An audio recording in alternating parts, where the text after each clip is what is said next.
How to sell digital products without a following or with a very small following. It's a question that you might be asking a lot because it can seem very much like if I have an online product, then surely I need to have this big online customer base in order to get the sales. And while it can definitely happen that way, you don't need to start that way. So, I'm going to share with you 4 years of experience selling online, 11 years selling as an entrepreneur to really give you ideas of how can you create your digital products, online course specifically, and then how can you sell and market it if you are just starting out or maybe you're not very active on social media. Now, this video is not about social media marketing. I am not the expert for that. What I want to show you instead is how can I actually get an income, make sales, whether I'm doing this full time, part time, it's my dream. How can I do it even if I'm not very well known? So, if that relates to you, you're going to want to listen to this one because I'll be sharing steps, overview, and also big mistakes that I made along the way that I wish more people would be honest about. Now, it's important to say this because many online experts will tell you differently. There is no one perfect way for you to be an online digital entrepreneur. There are many different ways, and it will experiment. You experimenting is what gets you the right one. And so it could look very different from what everyone else is saying, but I want to give you the ingredients. So, we've got 5 steps to help you sell an online course without a following. Keep in mind, a lot of these steps can work for any digital product. The first one is going to be get very clear on your niche, but maybe not in the way that you thought. This is probably the biggest reason why I failed so many times in my digital products is I couldn't clearly define what my niche was. And what I got so wrapped up in, and you might be feeling this too, is if I choose this niche, then I have to become this person. So when I was in fitness, if I choose to do workouts, then I have to be the trainer. And I am so much more than that. I don't want to just be the trainer. I want to offer more help in healthy habits. I want to help more in these other ways. And I always got wrapped up in this idea that if I limited my niche or I offered something that was very narrow, that then would limit me. And what blew my mind about this is the simplest thing that you're going to hear, but it will stick with you. You don't actually have to even give yourself a job title. That's kind of the beauty of being an entrepreneur. You don't have to say, I'm the marketing coach or I'm the fitness coach. You don't have to say any of that. In fact, all your audience or anyone who's buying from you in the future or now cares about is what are you going to offer for them? And that can be a bigger umbrella category. That can be, I'm the fitness coach, but I help you feel better. That opens up so much more pathways to you. And so if you're getting stuck in, I don't know what to create because I'm worried that this might define me and I want to do so much more later, understand what you're selling is very different from the overall work that you do in your potential in the future. And so it is okay to do something now that's not related to where you want to be later. It's okay.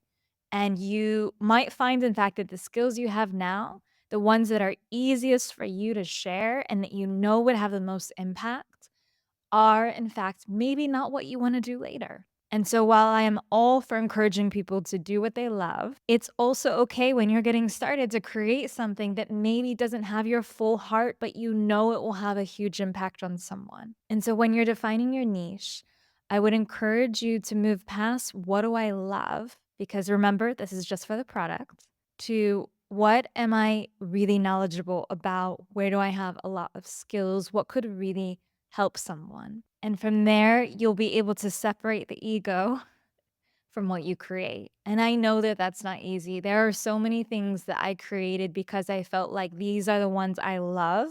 And I didn't really pay attention to, but do people actually need them? Those are the ones that launch and no sales. And over the course of 11 years, I've launched over 30 products for sure. Some of them in person, some of them online. Much more than that now, I would say, because a lot more experimenting. The majority of them did not sell. And I would say the reason is because I was not clear on the niche I was serving. And I was so wrapped up in only doing the thing that I love that I could not separate what do people actually want and need. Ask yourself these three questions. You can pause me as you hear each of them and think about it. The first one is, where do I have a lot of knowledge or expertise, something that I could teach so easily and I know it would help people? Second question, what do people always ask me about? Either a technical area or something they know I've done in the past. What are they always asking me? How I did it, why I did it, expressing a lot of interest. And then the last one for this is, who would be interested in this specific area? So if I've just answered what people keep wanting to know about and what I have a lot of experience in, getting very clear on who could benefit. I would create all of these wellness products and I would just say, oh, yeah, they're for women. But that's a very big category. And the more you can get defined, the more it will help you.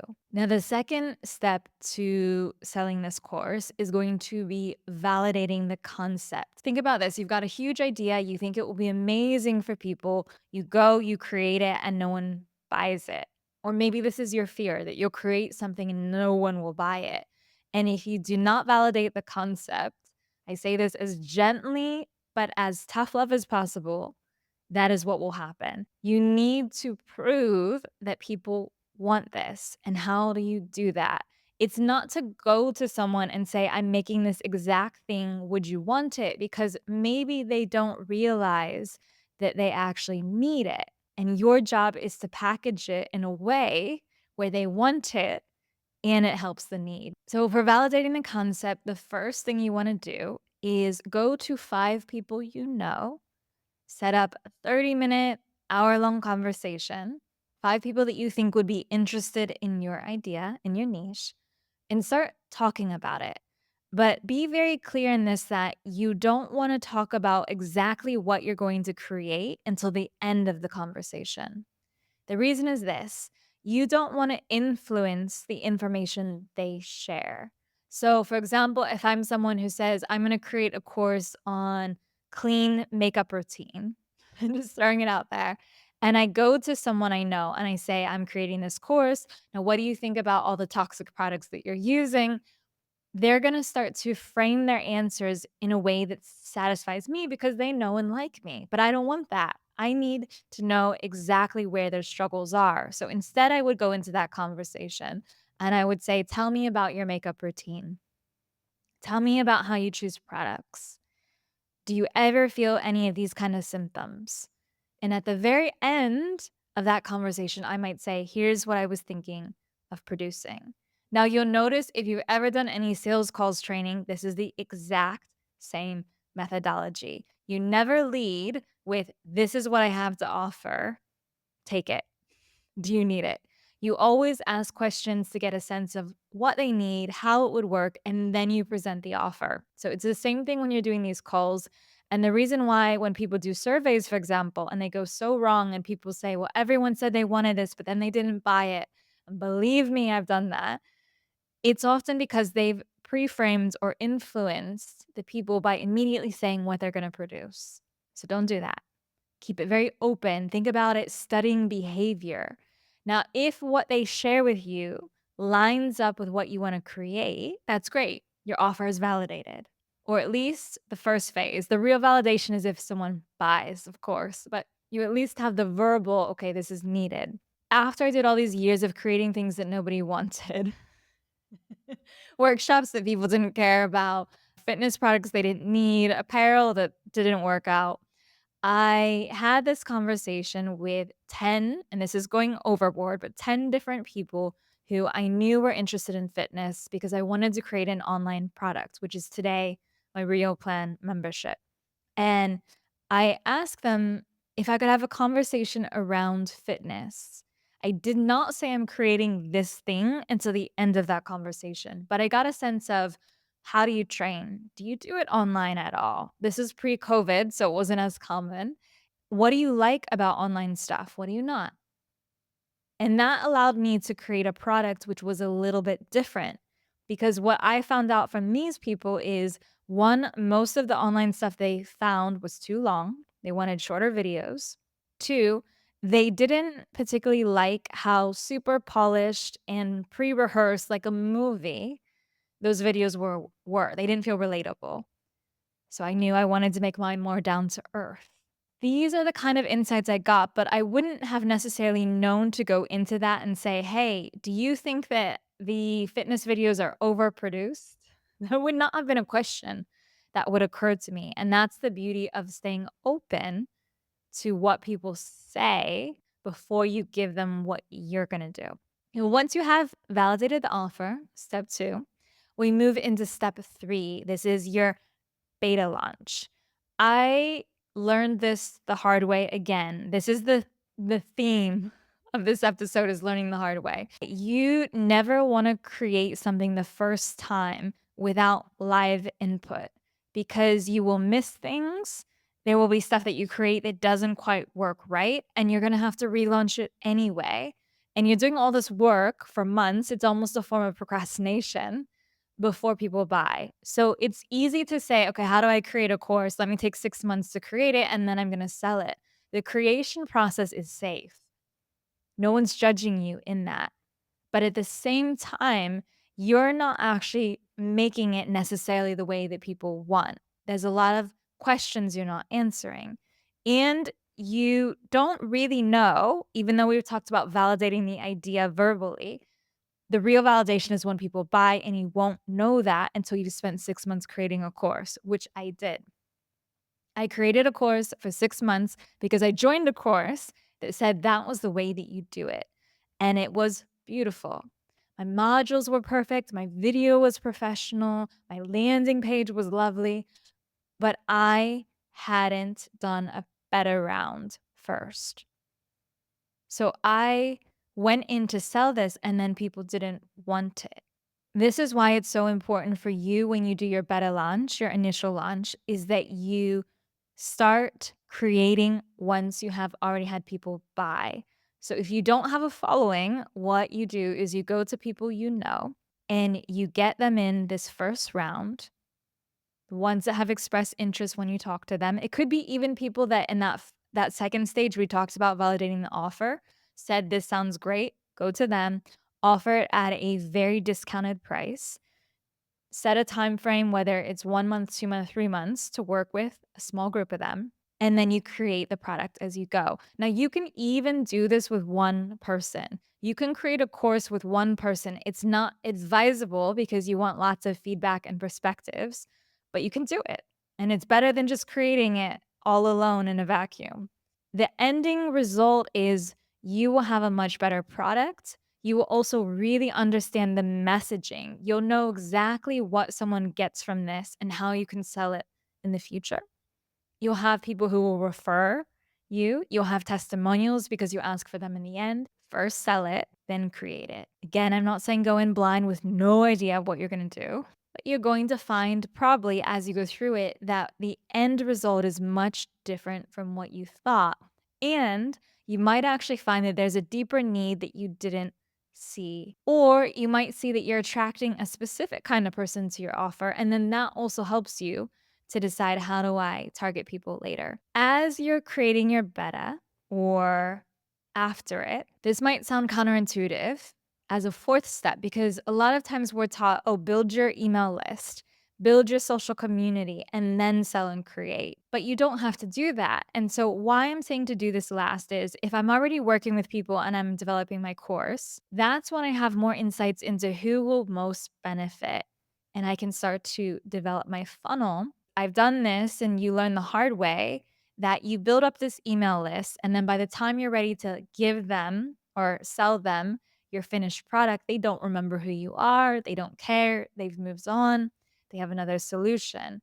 And I found this in 2020 when I had this huge list of 10,000 people who were interested in fitness because I did a home gym challenge and it was a lot of free fitness stuff. That by the time I actually launched a product, which might have been 6 to 8 months later, and keep in mind, I hadn't nurtured these people, I hadn't regularly sent emails to build a relationship, they didn't buy, even though there's so many of them. So this is proof that your following doesn't matter. It is engagement, it is relationship, and it's also about timing. How much better is it if someone joins your new email list and they immediately can go and sign up for a wait list or buy your product versus asking them 6 to 8 months later, "Hey, I created this. Do you want it? Do you remember me?" One of the thousands in your inbox. You know this is true because you have probably been on the other side of this. You sign up for something free. 4 months later, someone's selling you on their offer, but you don't remember who they are because you opened the freebie and then you never opened their email again. But you have to understand that each day that goes by is a day that they are less invested in how you can help them. Let's compare it to dating. It's kind of like this. Let's imagine that you have a great first date and then you don't hear from the person again for 6 months and they say, "Hey, can you be my date to a wedding?" Maybe you'll say yes, but wouldn't you be much more likely to do that if you went on a first date, second, 10th, you really like them, and then they invite you? This is the same thing. So please do not start that building your list, your freebie thing, until you kind of have an idea of what is the end point of where you're going to take them. This is contrary to a lot of advice out there, but I want you to know that my expertise, my way that I make money is not on selling you the idea that the more you grow your email list, the more you can sell. So I have nothing vested in telling you this. Telling you to not start with your email list doesn't hurt my bottom line, if you get what I mean. So you have to always be careful with the advice that you're getting in business because a lot of times it's going to come down to what are people selling you on that benefits them? And also, what is the method that works for them doesn't mean it will work for you. Now, let's go into what it does look like once you do the funnel because it is important. If you want to continue to sell, you can't just sell to people you know. We have 3 parts of the funnel.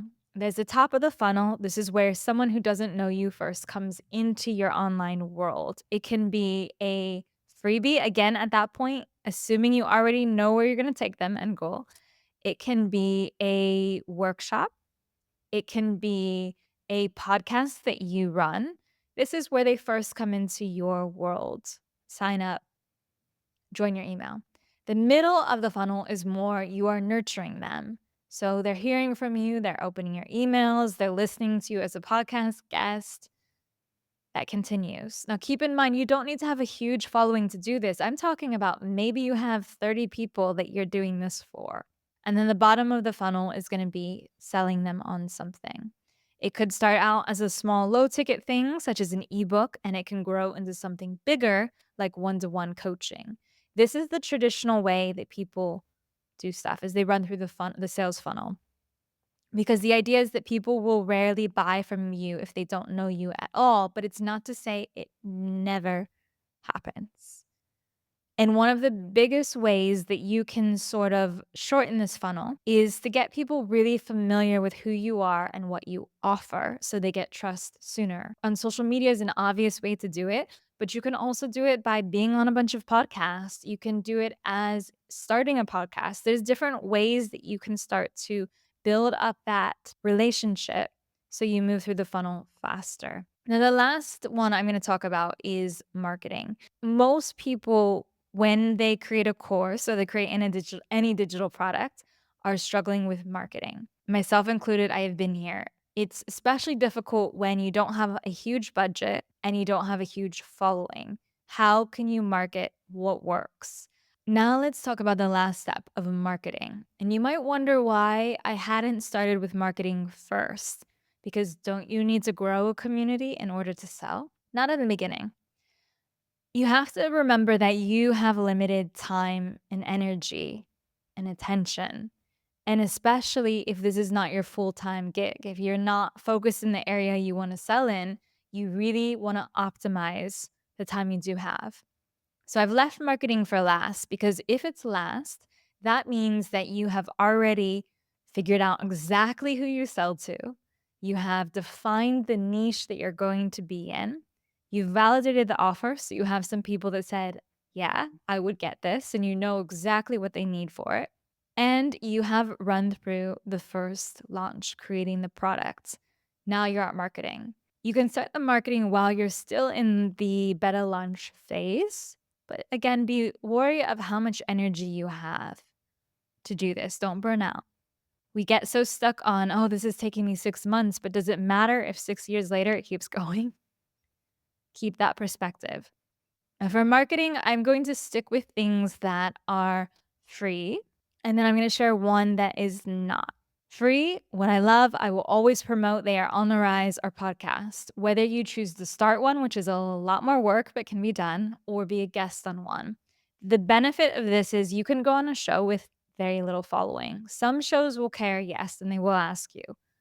But if you have skills, experience, story, and you communicate that well, you can get on these other shows that already have an audience. That's where you can market what you do, what you're selling. It's also very helpful because if someone comes to you that seems interesting, instead of you saying, hey, come work with me, you can say, hey, listen to this episode. Next, we have guest posting, which is a little bit more time intensive. It requires you to write something and share it on someone else's blog. I'm fully aware that with Google, search traffic SEO is going down. I know, but you have to realize something here. Already, with a lot of these blogs, they already have a community of people who are in the habit of reading what they write. They already have a newsletter that they're emailing out. So, yes, while you might not want to go on a brand new blog because who knows how it's going to be affected, why not look for something that's a bit more established? And if you can create something good, put it out there and use it again to draw people towards your product. In person events. I love this one because it's so counterintuitive. You think, well, I'm selling a digital product. Why would I go to an in person event? Well, a lot of the people you might work with, they don't have a lot of time.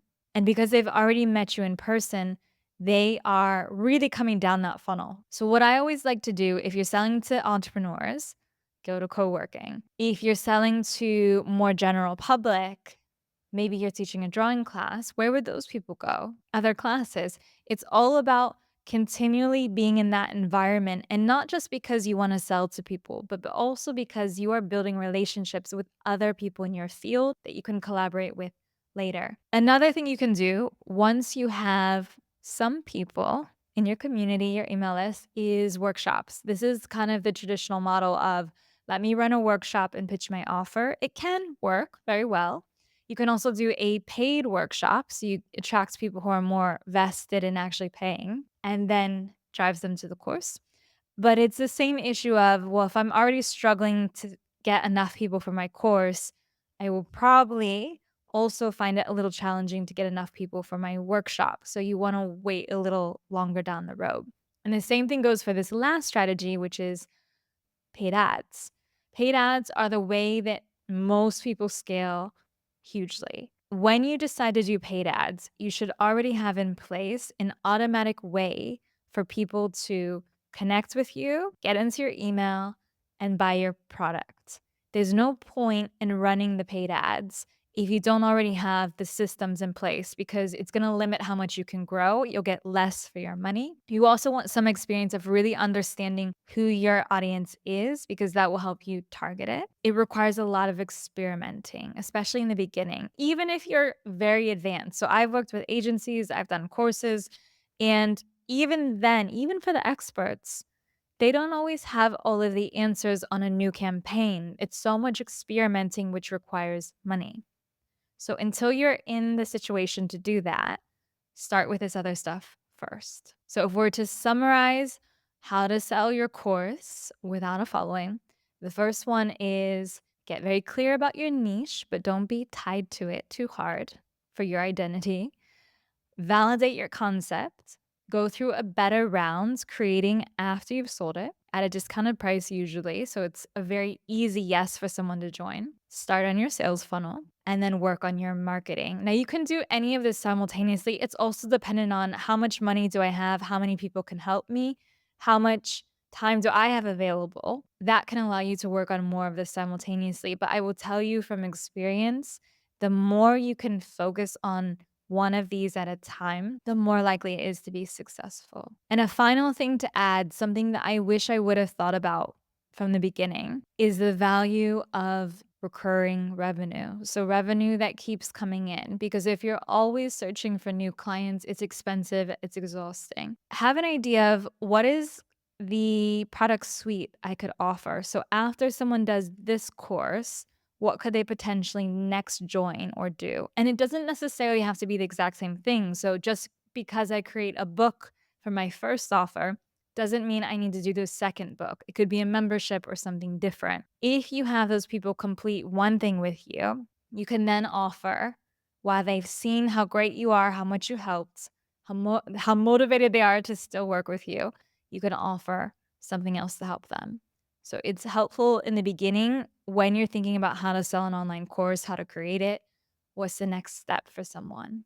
Because that will help you to continue to grow, and it also allows you to reach people at different stages of their journey. Lastly, do not be afraid to create something that doesn't work out or to go in the wrong direction, because as long as you are trying something out and you're getting feedback, you are going to get where you need to be.